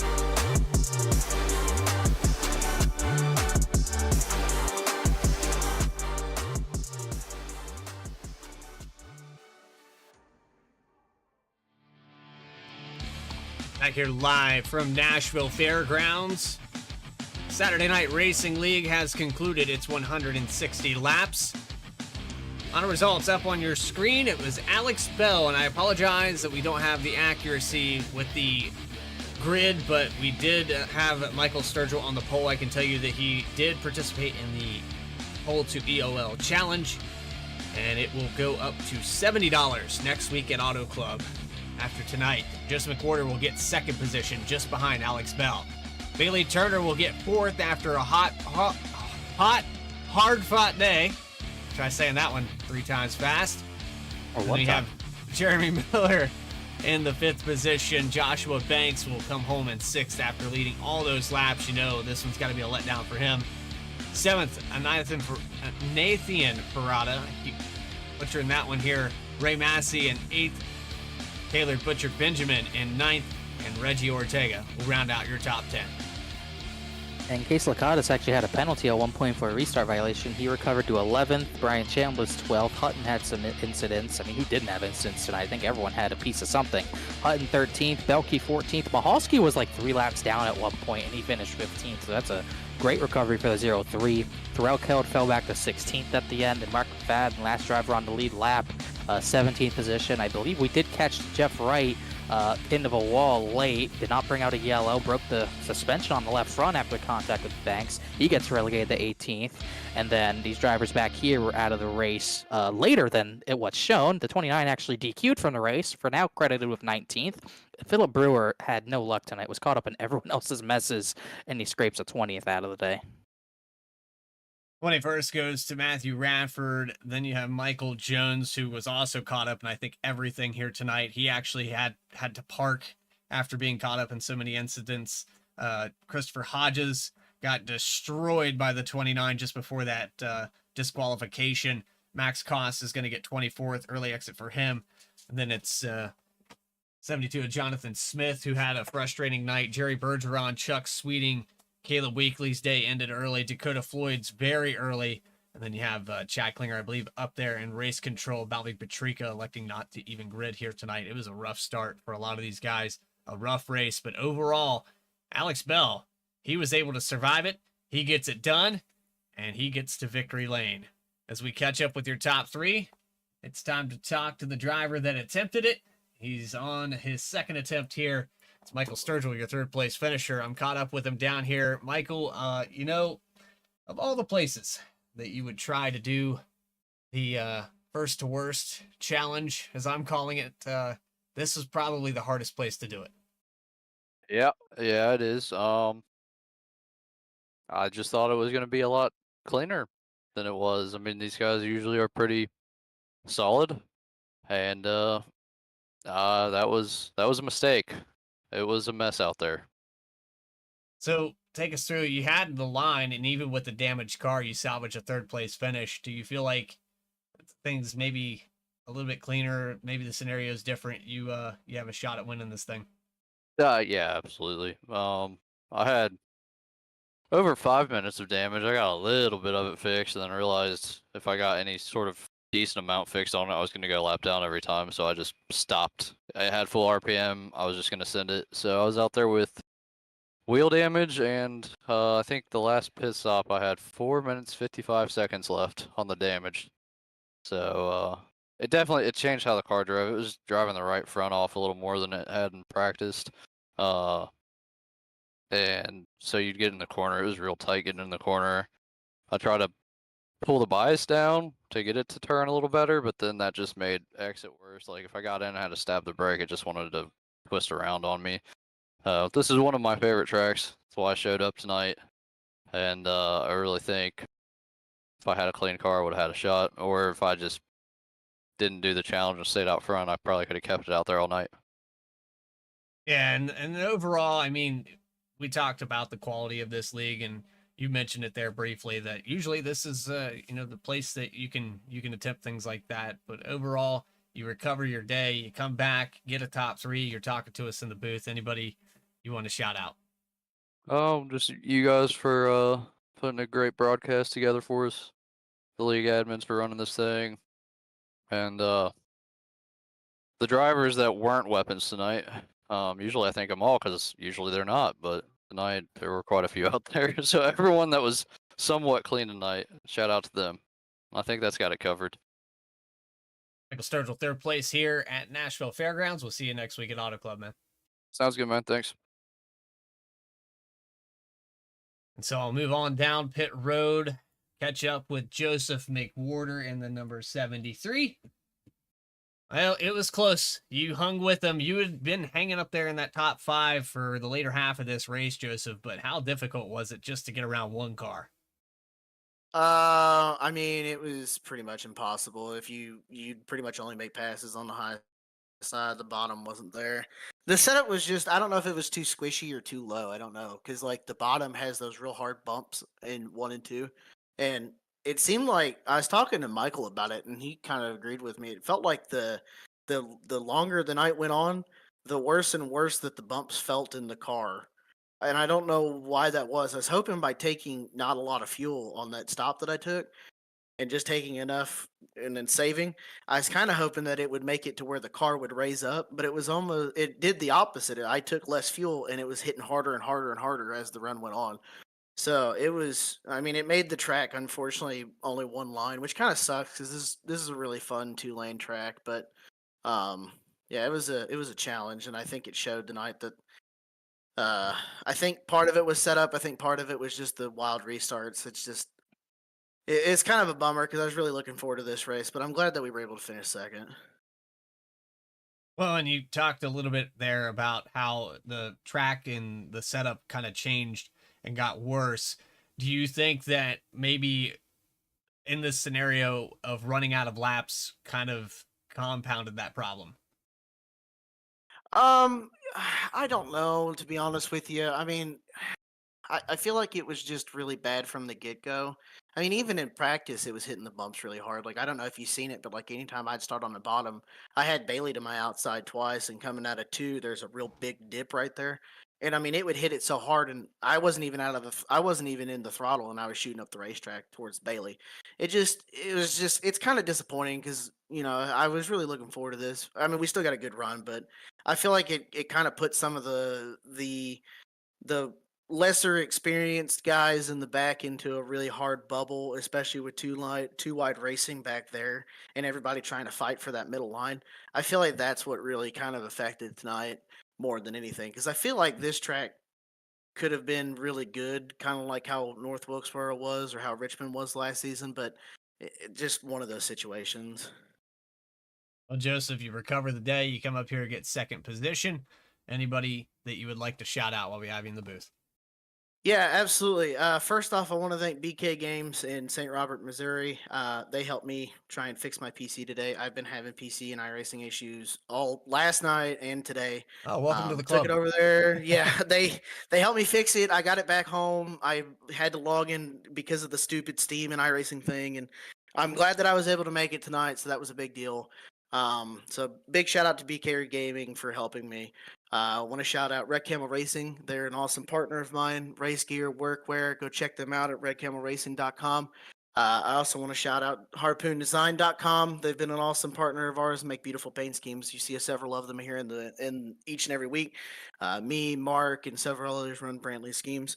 I want to thank a new sponsor of mine, Outlier Setup Shops. I haven't got to fully announce it yet, so this is the first time that I'm getting to announce it. I got a new setup shop sponsor, so go check them out at Outlier Racing or Setups.com. I think is what it is.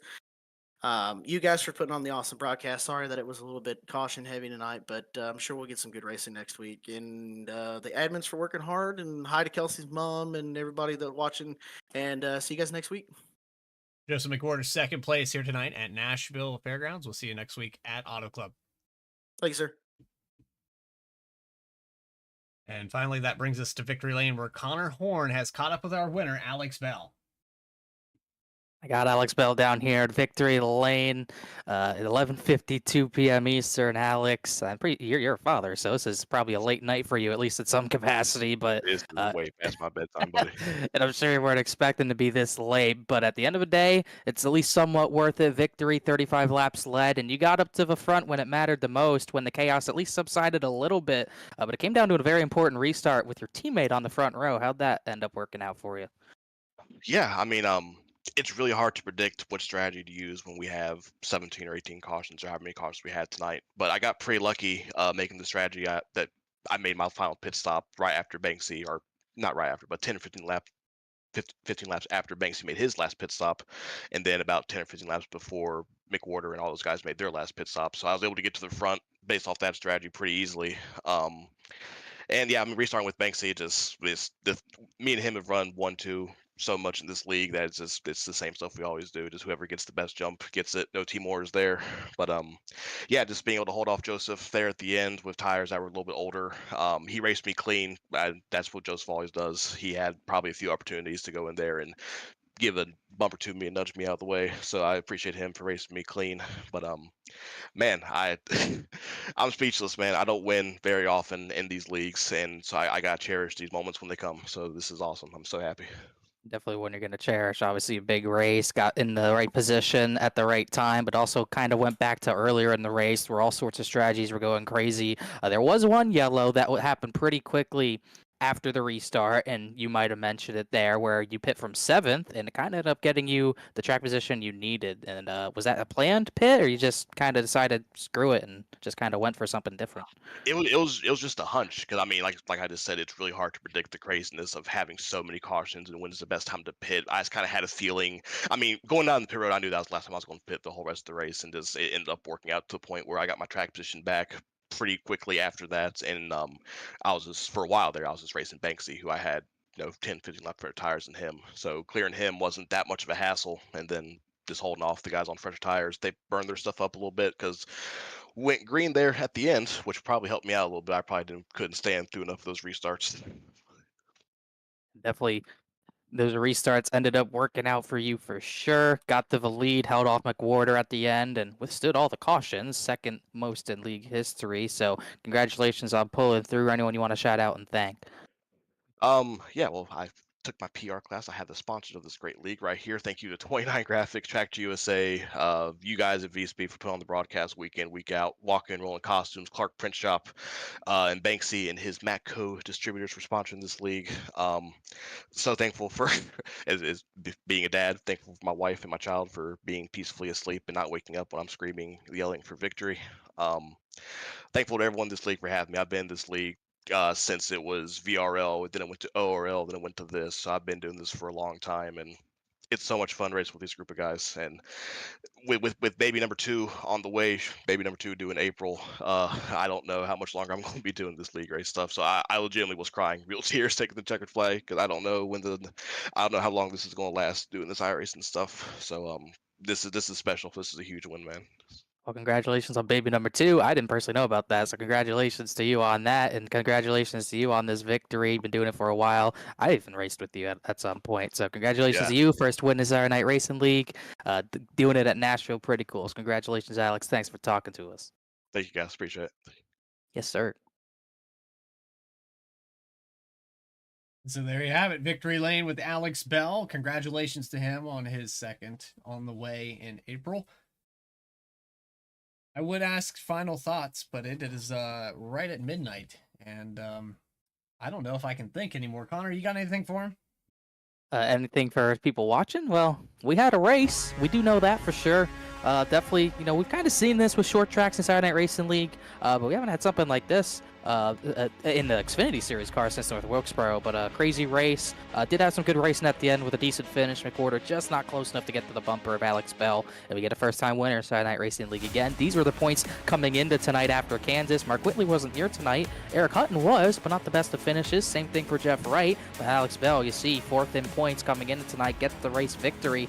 We could, I'm almost certain he's probably the new points leader. I see a lot of cars ahead of him there. Yeah, I'm seeing a lot of people ahead of him that did not have a good night. So maybe Alex Bell is going to be really close to that points lead. He's going to definitely shave it down under 10 for sure.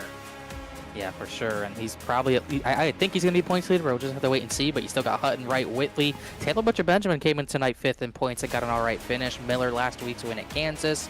Carlisle was not here tonight, but there's just so many players even lower down in points that could still make a difference. Joshua Banks was 17th after missing some races coming into tonight. Definitely, almost certainly improved on that. And like we were talking about pre-race, this starts that stretch to push towards the chase. We had tonight at Nashville Fairgrounds, a grueling battle, and then we get to a much bigger track, a track 4 times as big at Auto Club next week than Chicagoland, Richmond, Atlanta to end this regular season. There you have it, the schedule. Make sure you write it down so you don't forget. We go live 8 p.m. Eastern Time for the Challenger Series and 10 p.m. Eastern Time for the Cup Series. And be sure to join us tomorrow night. We will have Sunoco Cup Series and playoff race number 4. That will be at 8 p.m., so don't miss that as well. Lots of broadcasting left here through the winter. Make sure you join us, and if you're not subscribed, do so. For everybody at V-Speed, Adam Baker in the background, Connor Horn, my colleague up in the booth, this is Bradley Cooper telling you to have a great rest of your weekend and stay tracking.